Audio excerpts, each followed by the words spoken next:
of 1993, my future wife Melissa and I woke up at 8 Mile Lake near Leavenworth. It was a beautiful sunny day, so we took a last dip in the lake, heaved on our backpacks, took psilocybin mushrooms, and started down the mountain. Not far down, we encountered a woman. She was plump and apple-cheeked, sitting among bedding laid out on the rocks to dry. Not camping gear, quilts and blankets.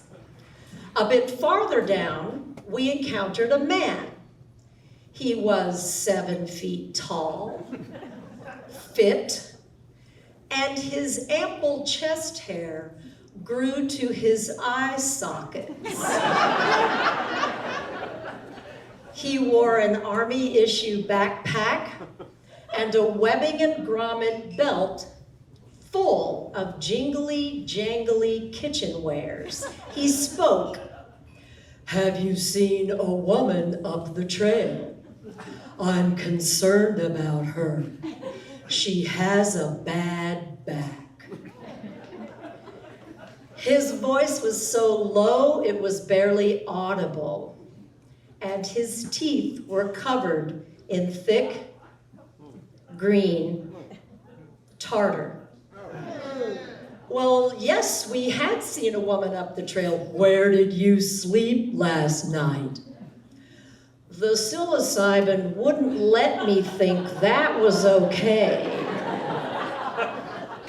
So I said to Melissa, "Let's go," and we continued on our downward spiral.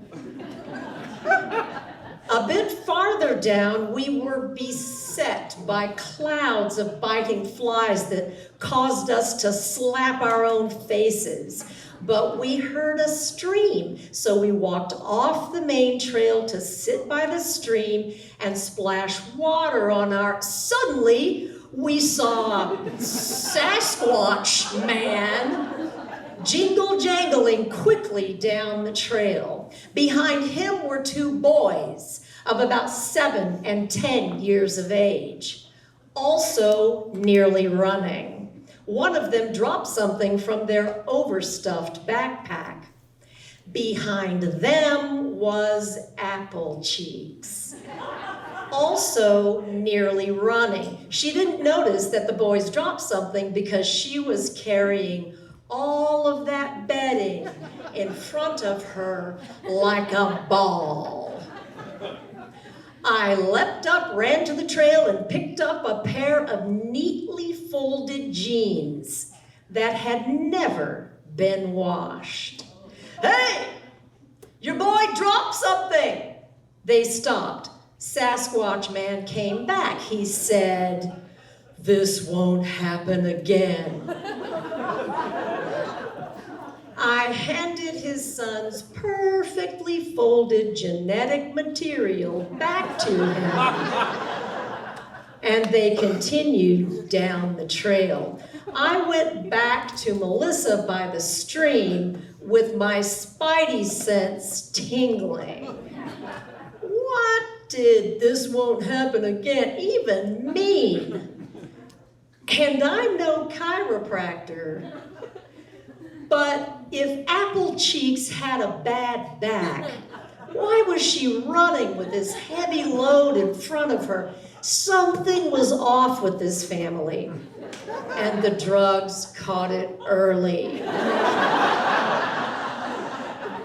We soon saw the family of the corn again, standing next to a lake just off the trail.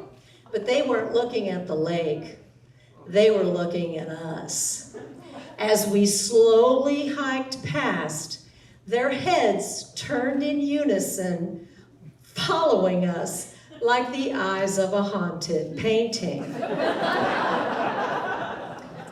We were still slapping biting flies, but they were not bothered by the clouds of biting flies hovering around their faces. They did not slap, nor smile, nor move, nor blink. Well, now we were scared. We were hiking in the wilderness with people who clearly lived here. I imagined the next day's headlines in the Leavenworth Echo. Lesbian couple killed by nuclear family on hiking trail near cutest town in America. On the day before, on the hike up the mountain, we had passed a wildflower meadow with vista views of the mountains.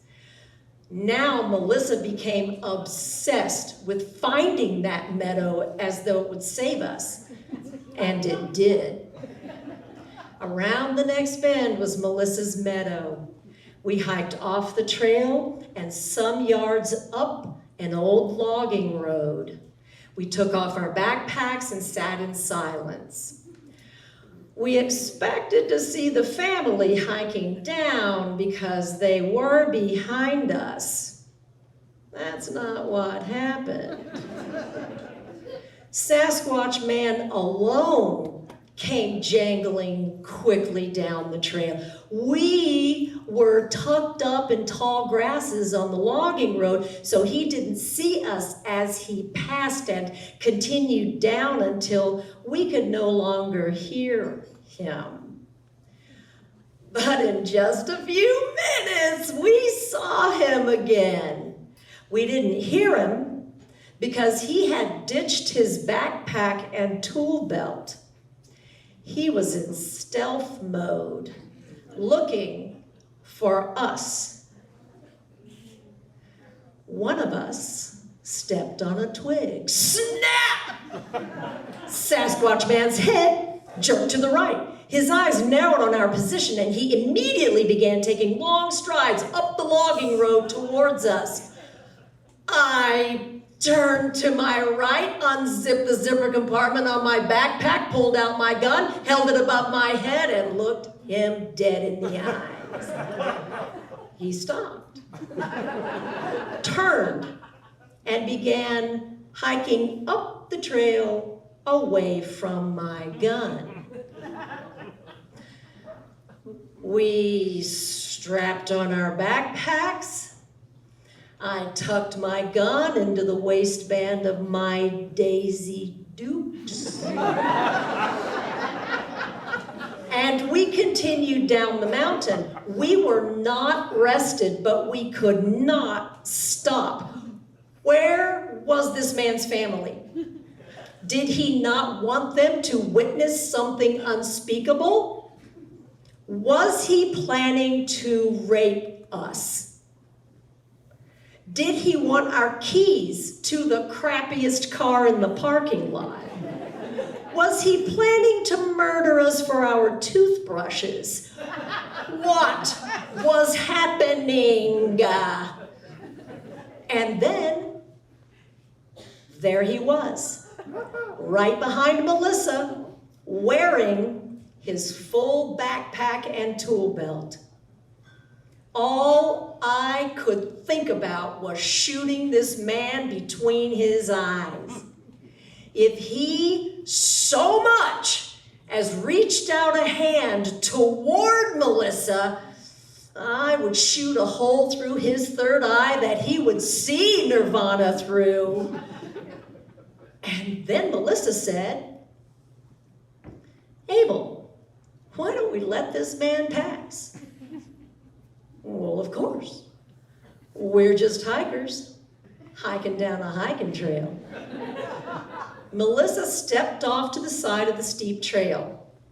I stepped off and up onto a tall, flat sawn stump that put me eye to eye with our predator. My hand was still firmly on the handle of my gun, still in my shorts. He passed slowly, looking me hard in the eyes, and I looked deeply into his with the determination of a person who was going to get home today. He passed until we lost him. Well, now that that tension was relieved, I had to pee. The thought of taking off my backpack, pulling down my shorts, and squatting off the trail did not even occur to me, because I was thinking like prey. So I just peed. I was hiking, and I was peeing. Right down my legs, into my boots. Thank goodness I was wearing my $20 REI moisture wicking socks.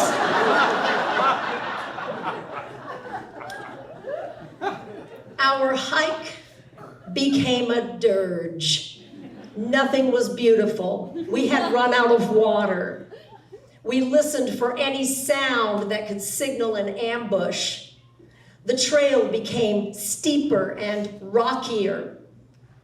And then we saw the trailhead parking lot and the top of our 1969 Volkswagen bus with the shitty starter. Our packs felt lighter, we quickened our pace, and then we saw them. The whole Manson family had assembled, sitting on a huge boulder, facing the trailhead, watching us emerge. We ran to our bus. Sasquatch Man slid off the boulder and began walking quickly towards us.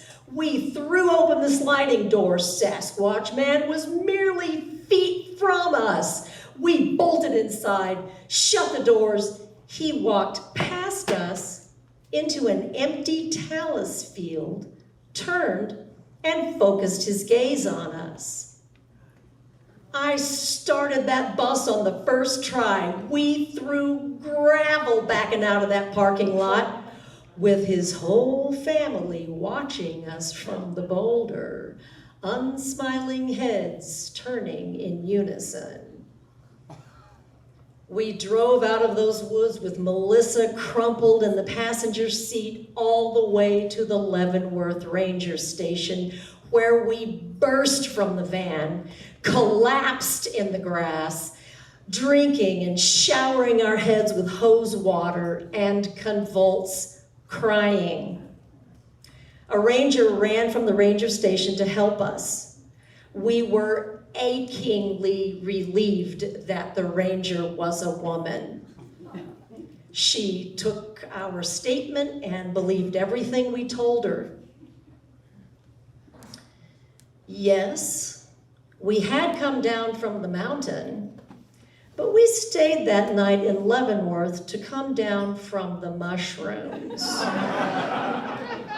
In a darkened hotel room, crying in a bathtub of tepid water.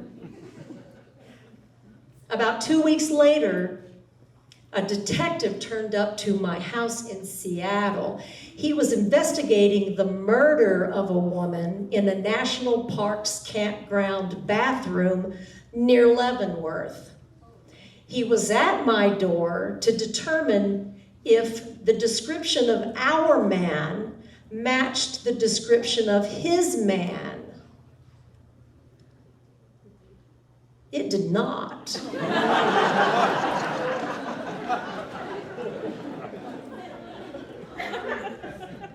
Melissa and I have been together for 32 years.